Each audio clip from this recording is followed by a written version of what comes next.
Hilary, once again, why don't you tell people who you are, a little bit about yourself, and then we'll kind of go into the whole actual conversation.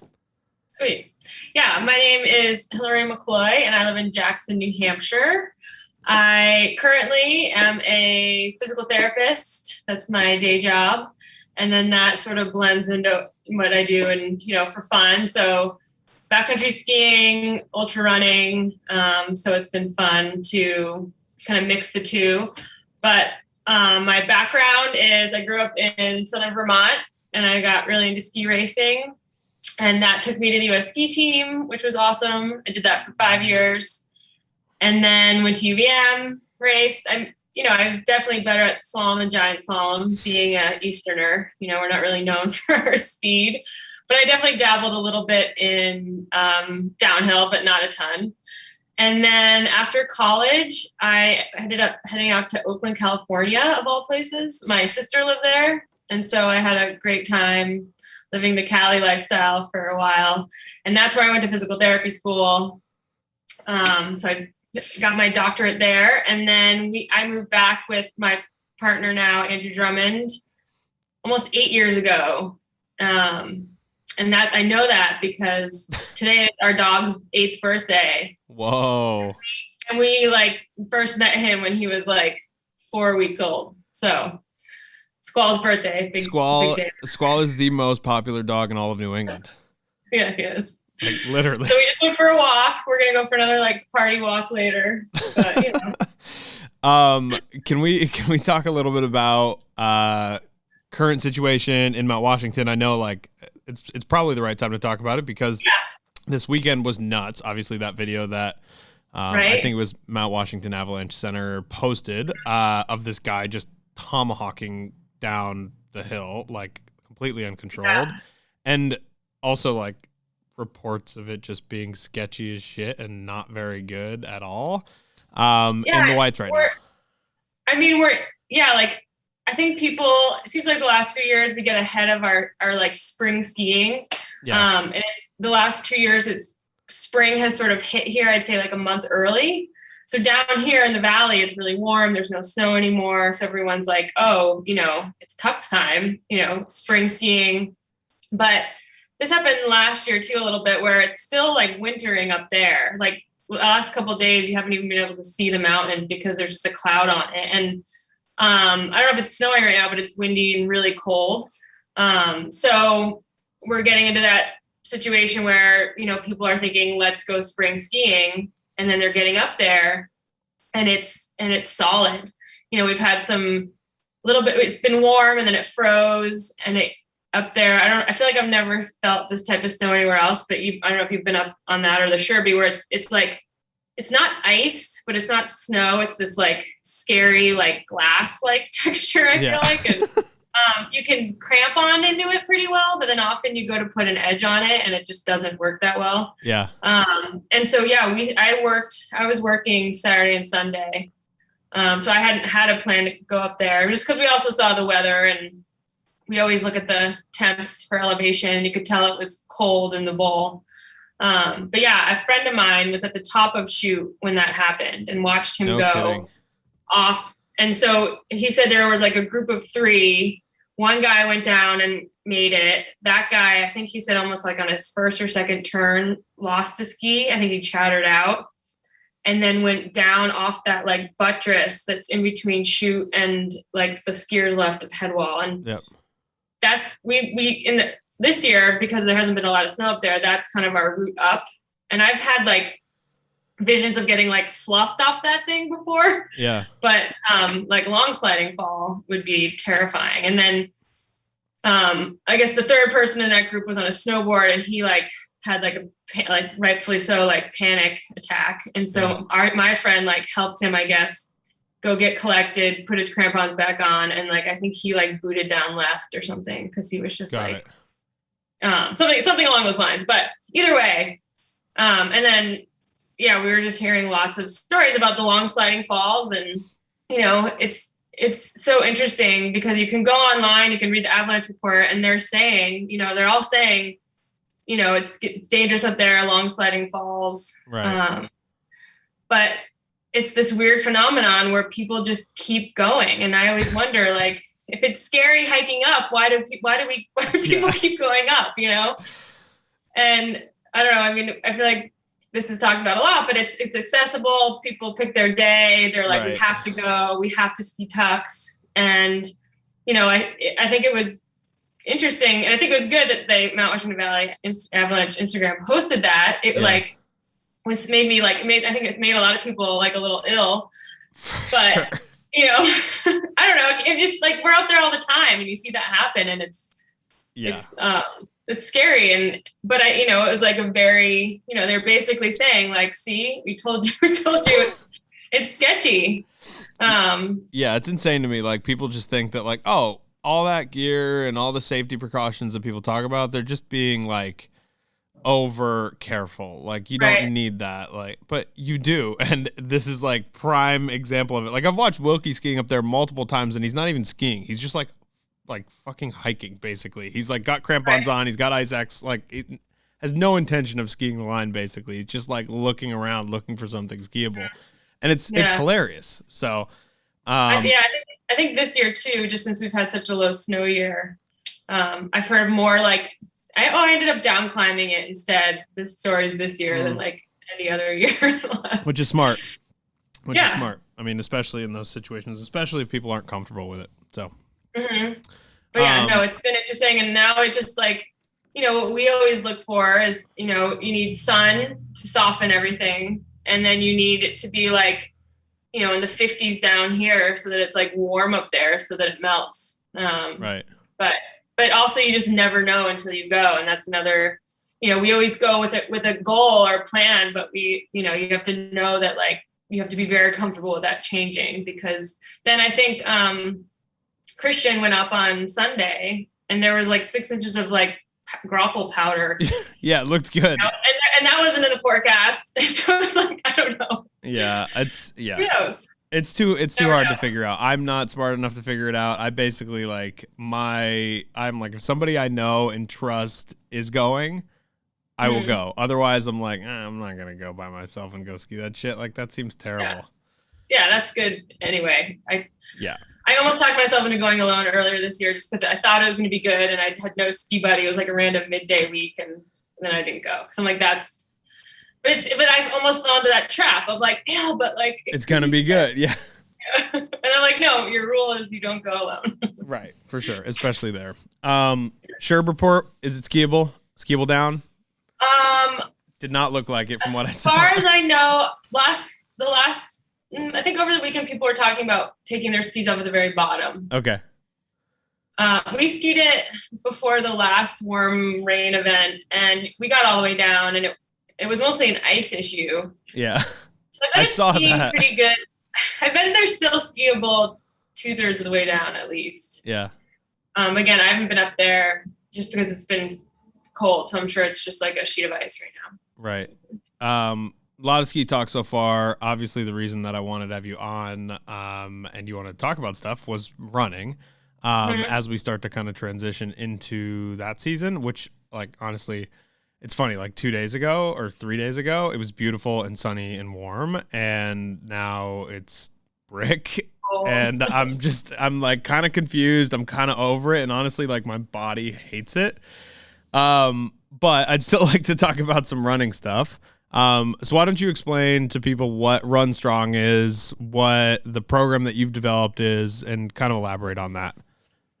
Yeah. So, as a physical therapist and then turned runner, I didn't really run much until I became a PT and we moved back here again 8 years ago and started running a lot, and I've learned a lot about it. But, basically, I started this class called Run Strong 7 years ago, and I did it in person where I used to work at a physical therapy place.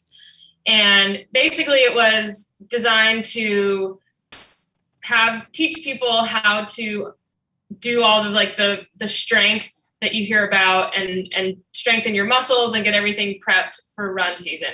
I remember I trained for a half marathon, and I downloaded like a really basic plan from the internet, and it had like strength days, and I remember being like, what's that? And I had an idea as a PT, so I did a little bit, but I asking around, no one did strength. Like, you go run. That's how you get better at running. And I think that's been a mentality for a long time. And so I was already doing my powder hour class, which is basically a pre-ski season prep class. Yep. So I was like, oh, I'll do one in the spring for runners. And I used to start it in April, but now I feel like spring's coming earlier. And it is just designed to, I think, educate runners. As a PT, I try to talk through each exercise as to like why you want to have a strong muscle here, and then like how does that relate to running? Right. Because running is like this like high impact sport. It doesn't really, some days it seems like you're floating along. Other days it feels like you weigh 100 pounds, like, your feet are lead weights. But every time you hit the ground, and you hear about these things sometimes in the running communities, like these like ground reaction forces. And so your body has to take load that's, I've heard everything from 4 to 8 times your body weight. Depends on if you're running up or downhill. Right. So that's a ton of load into your muscles and your joints.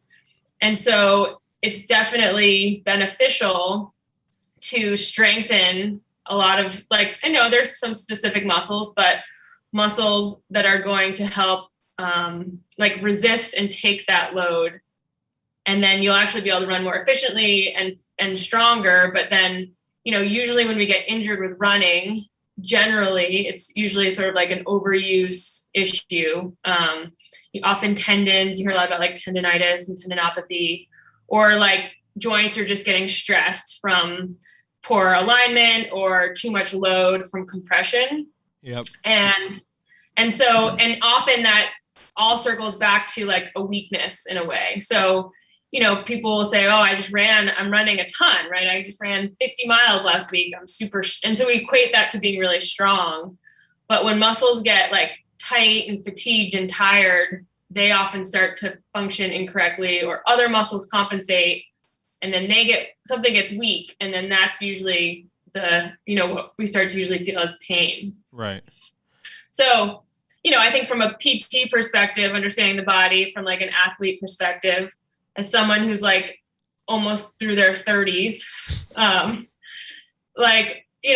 starting to feel a lot of like this like vulnerability. It wasn't until 2 summers ago where I could just go do whatever I wanted, and right. I never had to like pay for it. I never had to do any of this strict stuff. But it's catching up to me, and there's more than just the strength, but like basically Run Strong is this class that I've converted to online. And I'm hoping soon, I'm trying to move into a bigger space up here to do it in person in the Valley again. Cool. But it's basically 16 different workouts that you can, get access to now, and then basically have all summer. And it's just designed to hit specific areas and have, target your muscles in specific ways that mimic running. And hopefully, it's like that other really important piece to be able to keep running all summer. Right. Yeah. It's, as I've told you before, like running is not my forte. It's not a thing that I understand. And I honestly don't think that I was ever built to be a runner. So I guess one of my questions is personal. Right. I'm built like a Costco size cereal box. Okay. So how do I get used to running? Like, because every time I go running, I feel like my whole existence hurts, and then I'll push through and I'll do another day, and then I'll do another day. And then I just don't feel like I ever get to the point where, even if I'm running consistently and running longer miles, like my body feels like it hurts all the time. It doesn't get easier, because you were training for 50K last fall, right? I was, and then I didn't do it because I don't even know what reason I didn't do it, but I'm planning on doing one this year. Like, it's still on the list of things that I'd like to accomplish. My plan was to just suffer through it. It wasn't to train. My plan was to just like get through it, because I think there's something to be said for that. Like, you guys at Ski the Whites and very familiar with doing those kinds of events where a lot of times it's like, yeah, it's fitness, but it's also just pushing through mentally. Mm-hmm. And I think that's what I was planning on leaning on more than the actual running technique and the physicality and the practice of itself. So I guess the long-winded question is, what do you do if you're looking to start running more often? You're trying to make this part of your lifestyle, whether it's for health reasons, whether it's because you look at somebody like yourself or Andrew, or at the top of the sport like Courtney Dauwalter, and then you're like, oh, okay, I want to be like these people, right? Yeah. How do you start? I think that's the question.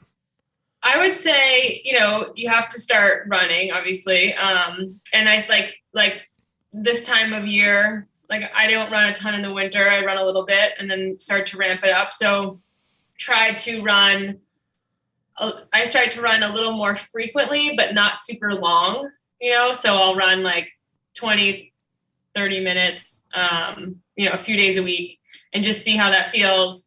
And I find that there is a point when I also start training runners who've had a little bit of a background, but there is something about like that frequency and the reps and just getting into running, itself, right? Like we can all run, but there is some skill to it, and there is, there's technique, and you can get deep into that, how, different techniques make you more efficient. And then also I think the whole piece about mobility and strength, most people just go running because we can't, right? You don't need a lot of gear. You need like sneakers, you need some shorts, shirt, depending on what you need.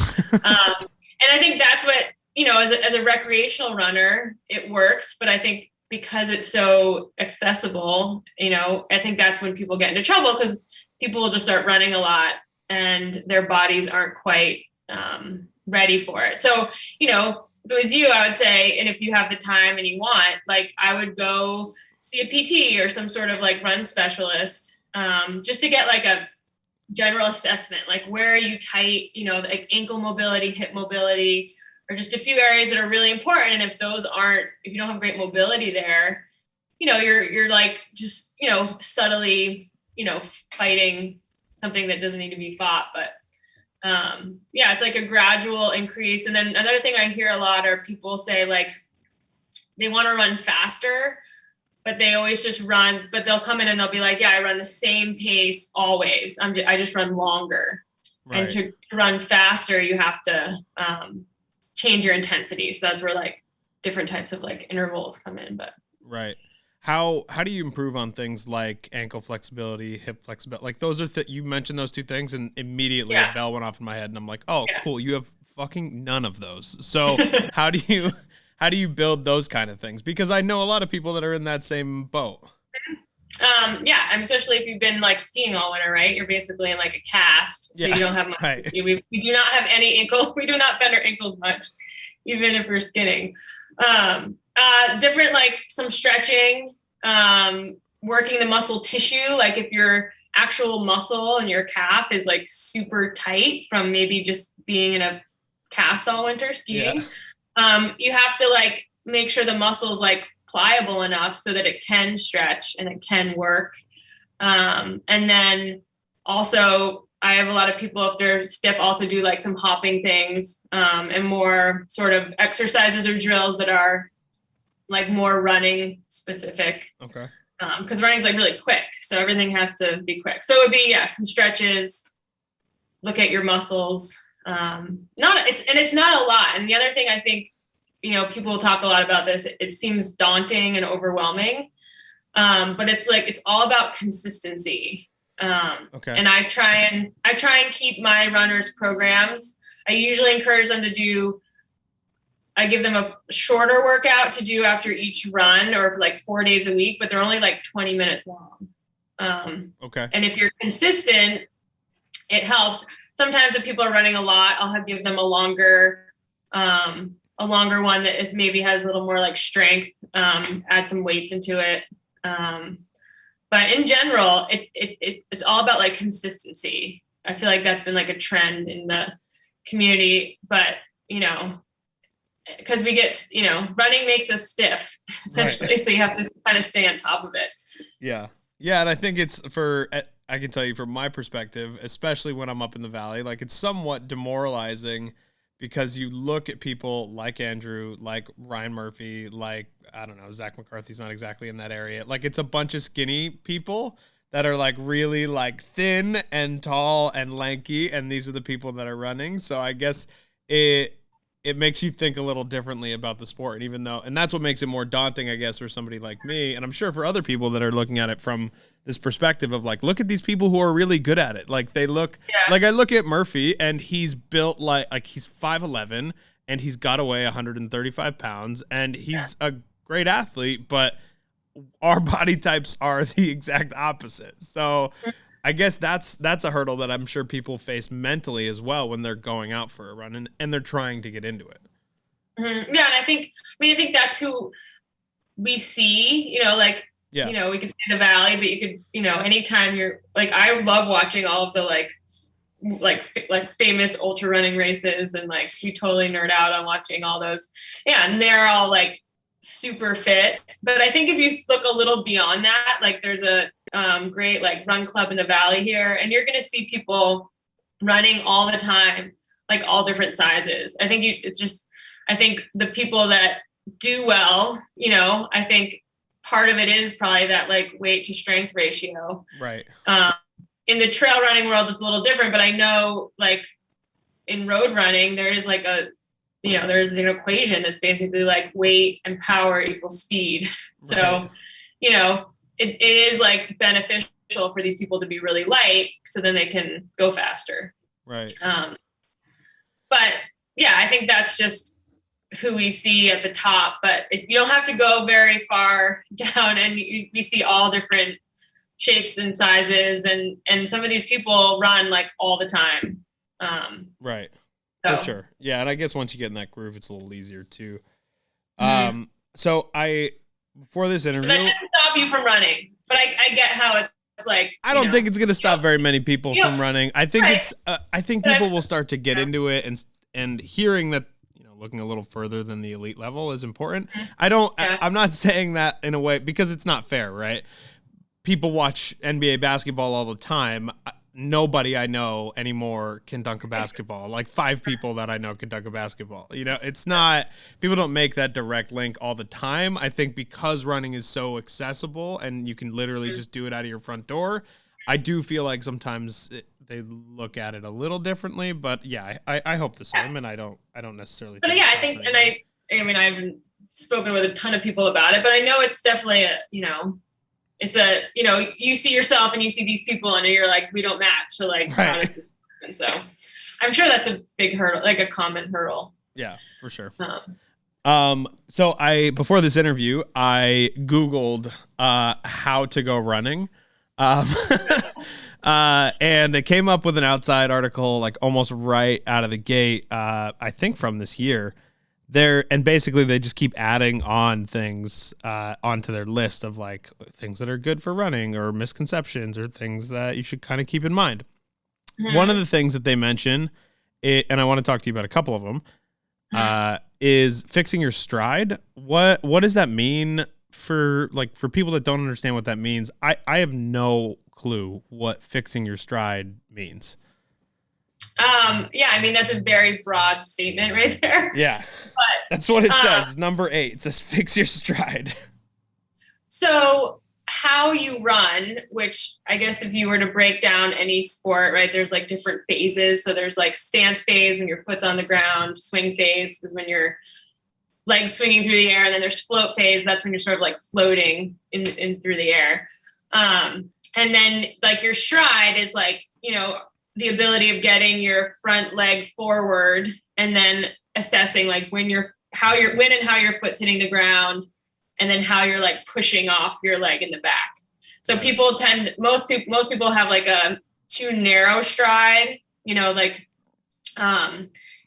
not able to get their leg forward enough, which just basically means they're just not going to be as like, they'll have less, I guess, like mechanical advantage, or I guess that's the right technical term. But basically, like, I guess I'm trying to figure out what they were talking about with stride. But it says, so they have a quote. They have no explanation for it, by the way, like zero.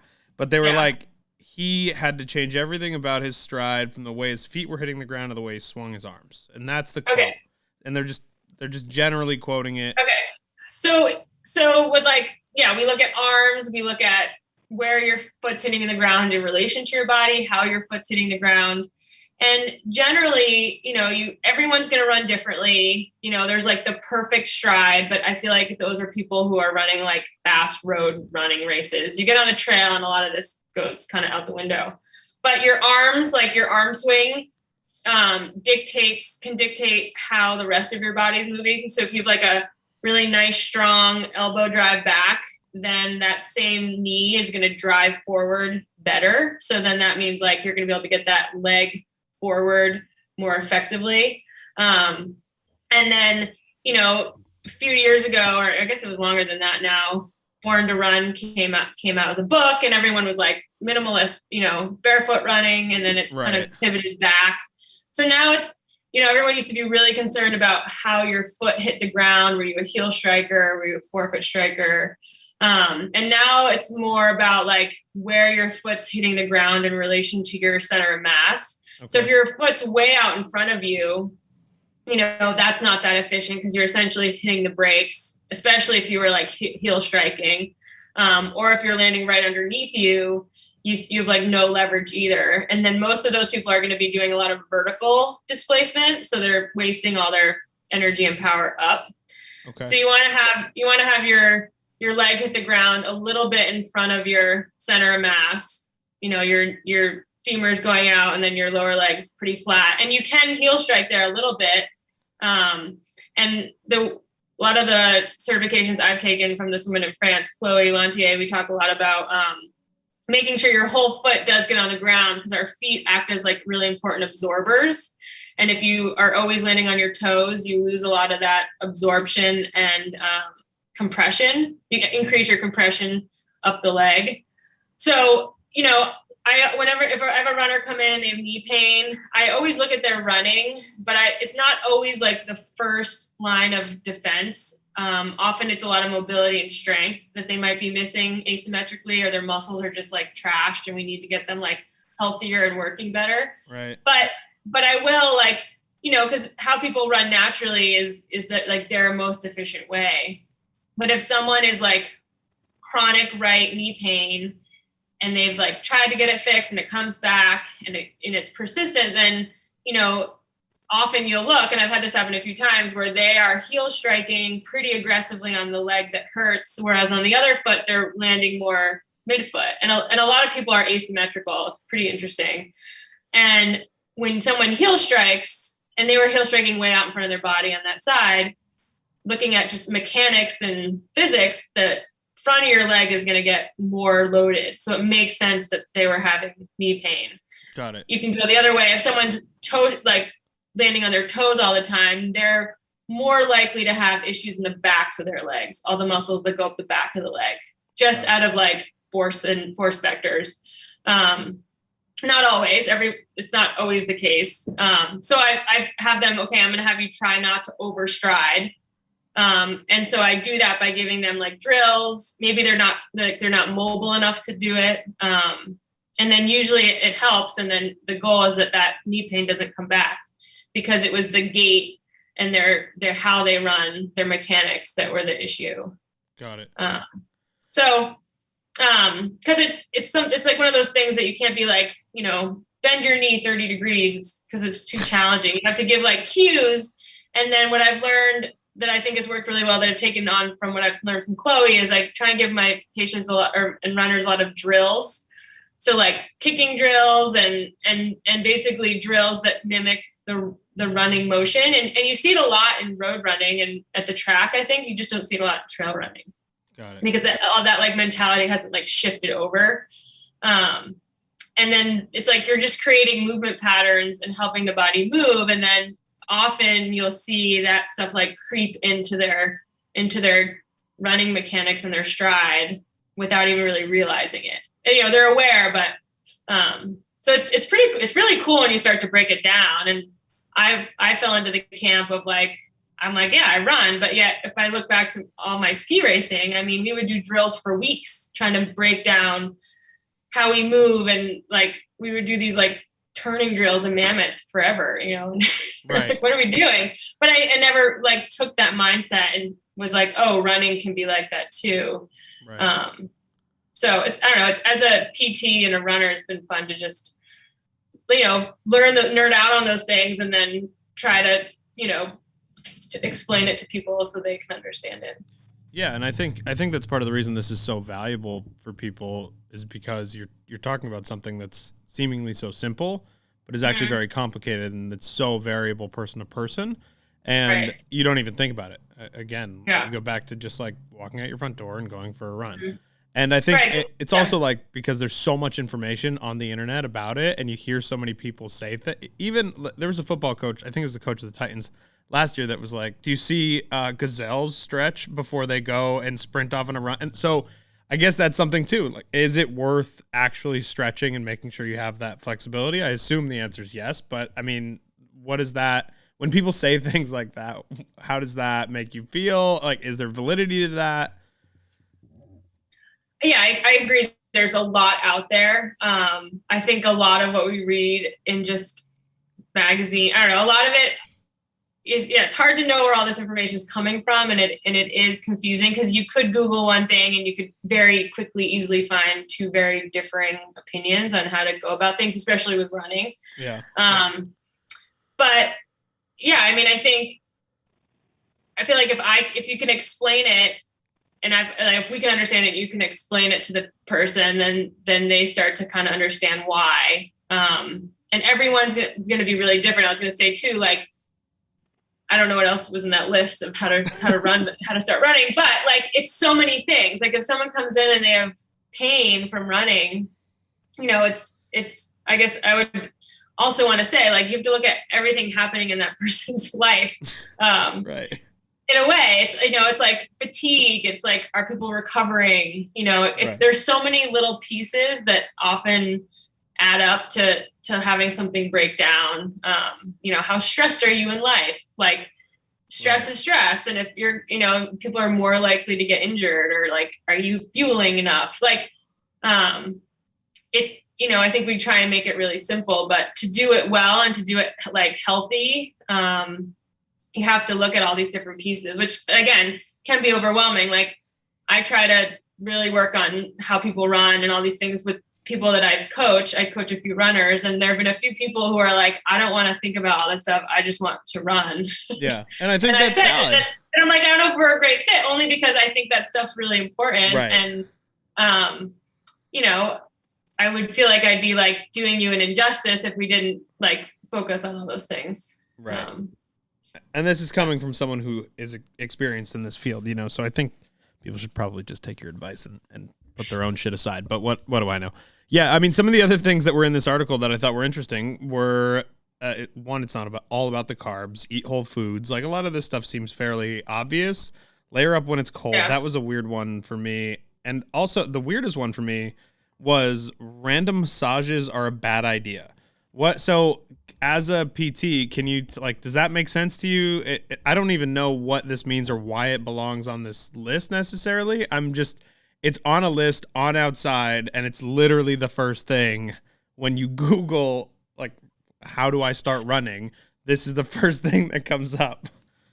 I'm like, I wonder if it's like what are they making a point of, the random part or the massage part? I mean, I'm a big proponent of, if you're like running a lot, if you're in season, again, I feel like I've started to have to do this, of having someone in your sphere, whether it's PTs do a pretty good job if it's more like dry needling, and, or find a really good massage therapist. And, I never put a lot of value in quote unquote massage until I started actually running more, because that's when everything got tight, and understanding more about our muscles and our bodies. So it's like, if you're really sore, or you're, from a run, then that means you're, that soreness is like damaged essentially to your muscles. And with, hydrating and eating and recovering, that stuff's going to heal, because that's how we get stronger. But sometimes it doesn't heal for whatever reason, if you're not recovering, or you're overtired, or you're not eating enough. And then, you get like the knot in your leg. Yeah. Or things, if you really start to like get used to like trying to palpate like tendons and things, they get all kind of like bristly feeling. Yep.